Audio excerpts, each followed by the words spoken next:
Nagmahal na ba kayo ng 10 years? Ang hirap.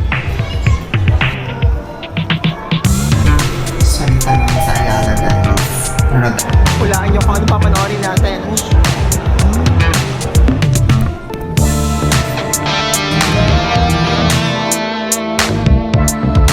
Sige na. Ganda.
Good morning, guys!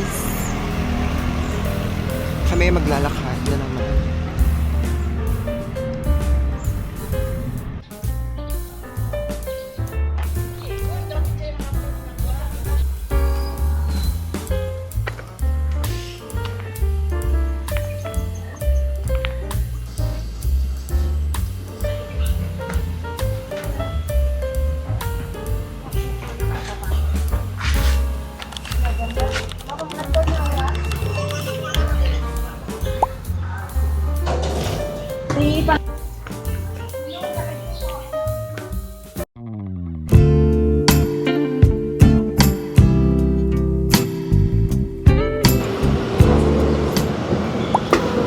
Perfect. Thank you. Nasaan ka? Halika na. Ha? Outfit check.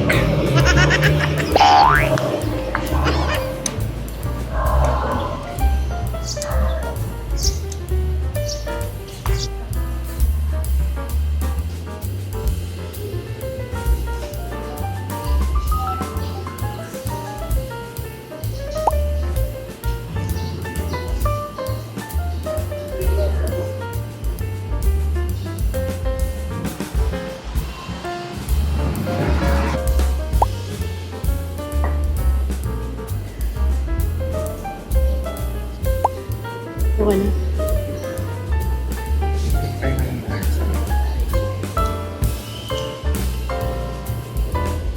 Sino to?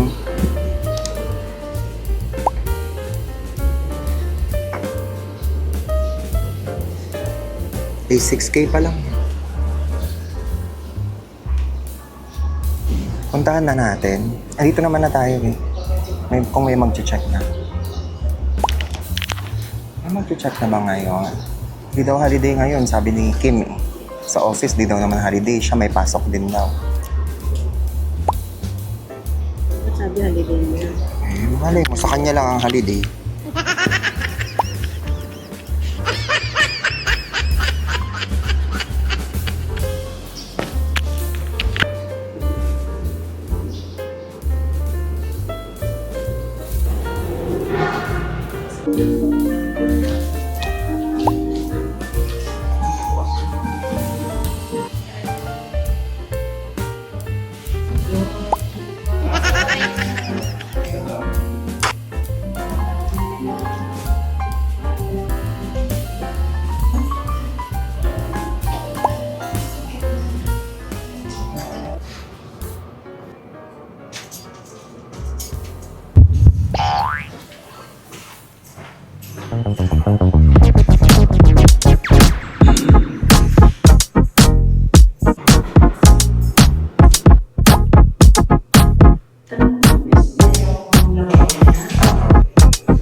Sige na.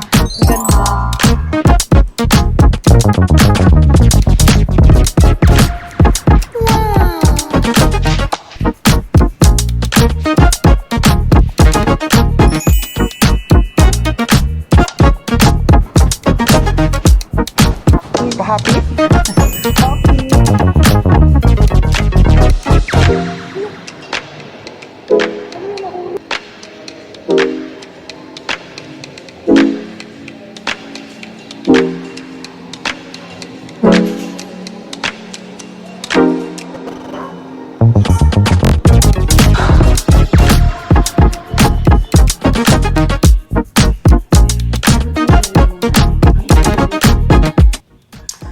Ay, pinakita ko lang kay mama yung yung apartment.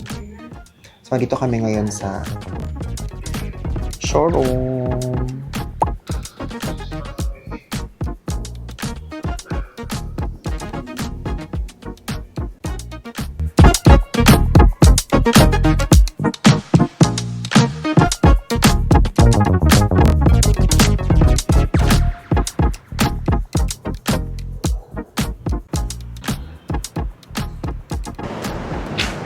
Ayun, pinakita ko lang kay mama yung apartment, yung condominium dito sa Quezon City. So, tuwa naman siya. Nagulat siya na meron tayong unit. Noon, she came to Ayala Land. Yun lang yung unit ng yung condominium na pinurchase last year, 2025. So, ngayon ko lang siya pinakita kay mama. So, yan, happy naman siya. Ang turnover pa niya is, abangan nyo kung kailan. Papakita ko sa inyo. Isa to sa mga investment na naipundar natin sa UAE. Nag-Dubai tayo. So, abangan nyo yung mga susunod na kabanata for the show. Ganun. Pakiklip lang yan, baka mata. Pakiklip lang yan, baka mata. Thank you po.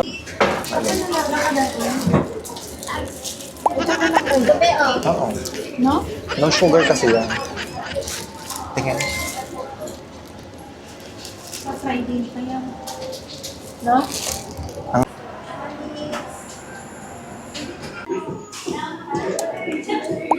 Walang almond.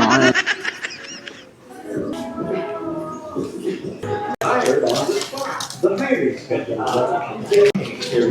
take that chance.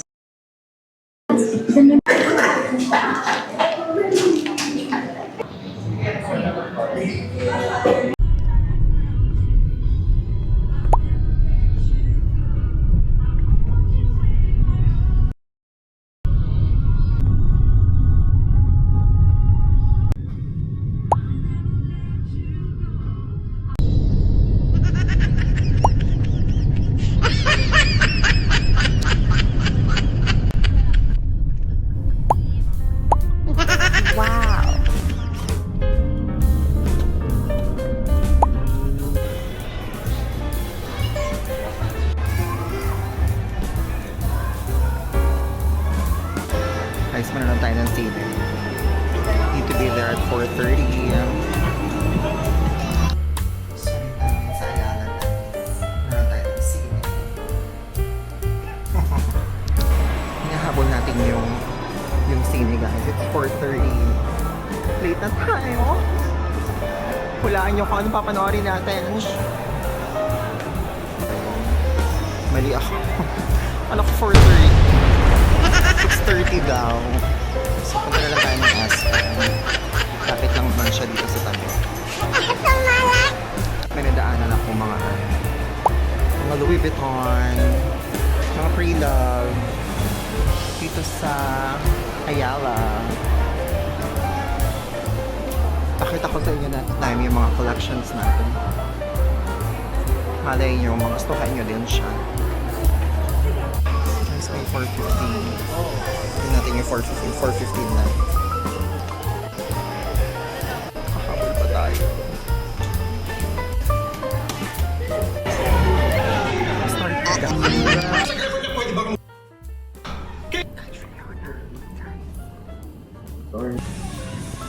Wait lang guys, kakatapos lang. Kukwento ko sa inyo kung ano nangyari.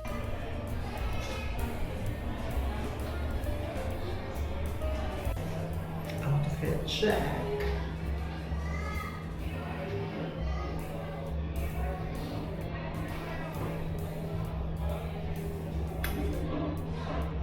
Puto.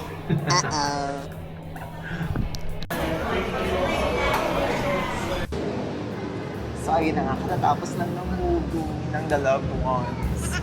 I'm so happy and grateful sa outcome ng movie. It's very nice. So nag-coffee muna tayo dito sa Starbucks. Favorite natin. Pakita ko sa'yo. Matcha. Walang kamatayan. Wow! So yun. About sa movie, si Ellie na character bilang si Ann Curtis at si Echo na ang pangalan niya is Eric. Kasama din si Catriona. Wow. Pero ano lang siya, fillers lang siya. Wow. Tapos ayun, yung movie it's about love. So lahat ng pinalabas flashback. So nagpakwento sila about their story. I mean, nag-flashback lahat ng mga story doon nag-start yung story. Ha? Ayun, panoorin nyo na lang kasi anong lesson dito sa movie na to for me? Ano ba? So, ang lesson dito, for me, yung timing at growth ng bawat isa. Minsan, busy tayo. Minsan, may mga priorities tayo sa family. Minsan, may mga gusto tayong dreams na i-achieve. So yung timing, very important sa relationship. Kaya, dun sa movie, si Ann Curtis, si Ellie, hindi niya tinatanggap yung proposal ni Echo. Kasi parang hindi niya nararamdaman. Kasi may mga priorities si Echo, napaka-busy niya sa work. Parang nakukulangan si Ellie sa time. So So, si Ann Curtis din, may priority din siya sa buhay niya. So, minsan hindi talaga nagkakasunod, hindi talaga nagkakataon. So, paulit-ulit tumagal sila ng gano'n in 10 years. Yun, doon umikot-ikot yung story. Tsaka dito, hindi sapat yung word na mahal kita. Nakaka-relate kayo mo. Hindi puro grand gestures o fairy tale romance. Ito yung love bilang choice, effort, and emotional labor. Ibig sabihin, hindi sapat yung mahal kita. Kung hindi naman talaga align yung values at goals sa isa't isa, di ba? Tapos meron pa dito, alam niyo yung kahit mahal niyo yung isa't isa, kailangan mo rin irespeto yung sariling identity ng isang tao. Ayun, meron pa dito yung si Ann Curtis, di ko alam kung tibo siya dito or nagkagusto siya sa isang babae. Di ko alam kung pero hindi siya pinalabas eh. So, mahal mo pala yung isang tao, minsan, yung may mga priority tayo sa buhay na inuuna natin kahit sobrang mahal mo yung isang tao. Tulad ko, charot, nakaka-relate ako na. Tulad ko, parang, tawag dito, may mahal ako. Mahal mo yung tao, pero may gusto kang priority. Tapos pag nakuha mo na yung priority mo, yung goal mo, balik na lang ako, baka okay na ako. Yun nga lang, mamimiss mo yung time na yung opportunity na kayo, kasi nga hindi ka pa handa, hindi ka pa ready sa mga situation. Bata ka pa. Pero syempre kung babae ka, you have to rush yourself. Lalo kung syempre gusto mo magkaanak or whatever. Pero si Ann Curtis kasi dito, si Eddie, parang wala sa kanya yung parang hindi niya priority. May mga priorities pa siya na gusto niyang ma-achieve, kung saan siya masaya, alam mo yun, hindi pa kompleto yung buhay. So yun, ganda. Hindi ako naiyak. Pero, alam mo ba, basta ang lesson dito, love is not always about happily ever after. Diba? Sometimes, it's about knowing when to stay and when to let go with grace. Ito yung aral feeling ko sa the loved ones. Hindi lang love bilang emotion, hindi love bilang decision, sacrifice, at saka pagtanggap.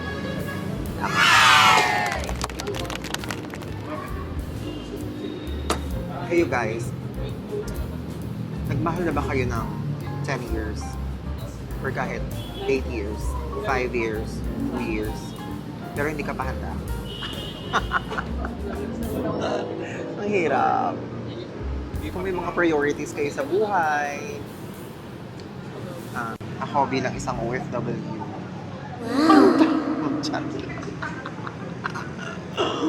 Bilang isang OFW na umuwi ng Pilipinas at may jowa ng 7 years, charis. Totoo yun, actually. Talaga nangyayari talaga siya sa buhay ng bawat Pilipino. Hindi na Pilipino, ng tao. Na may mga priorities muna tayo bago tayo mag-settle. Diba? Kahit sabihin mo, trans ka, Wow. or kung ano mang identity mo sa buhay. Hindi ko alam kung si Ann Curtis tibo dun or whatever kasi lagi siya may kausap. Pero feeling ko tibo siya dun eh. Sa pagkakaalam ko, feeling ko na kasi may kausap siyang babae dati kapag aalis na si Eric, si Echo. So, ayun. Ako kasi sa buhay ako, I'm old enough kung babae ako ha, kung gusto ko mag-settle, o kahit chance, kung may mga goal pa ako sa buhay na kailangan ko ma-achieve, kailangan ko talagang i-achieve, di mo na ako magpapakasal. Kasi malalak ka eh, matatali ka sa isang relationship. So, gusto ko munang marating yung mga pangarap ko bago ako dumating sa punto na mag-settle na ako. Ano ba yun? Ganun. Parang pelikula rin ni Catherine Bernardo at saka ni sino ba to? Si Kineso, yung sa Hong Kong, kalimutan ko yung pangalan ng movie. Yung parang gusto mo nang pumunta ni Catherine Bernardo sa Canada. Hindi ko alam kung nakaka-relate kayo doon. Hi! Tapos, susunod na lang si Kineso. Ano ba yun? Kalimutan ko. Ayun na nga, nakalimutan natin. Hello, love, goodbye. Si Alden Richard at saka si Catherine Bernardo sa una nilang pelikula. Diba? Yun, sa mga tao dyan na hindi pa nanonood at namumulat sa katotohanan. What? Panoorin nyo na yun siya. Panoorin nyo na, girls. Guys.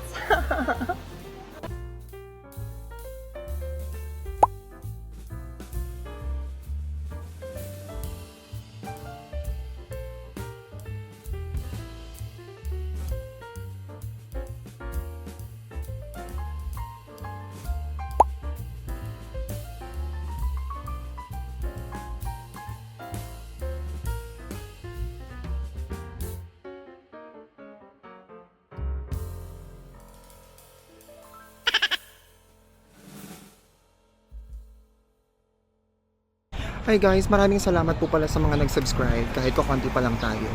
Diyan sa Australia, sa Australia ba yun? Ay, sa Israel.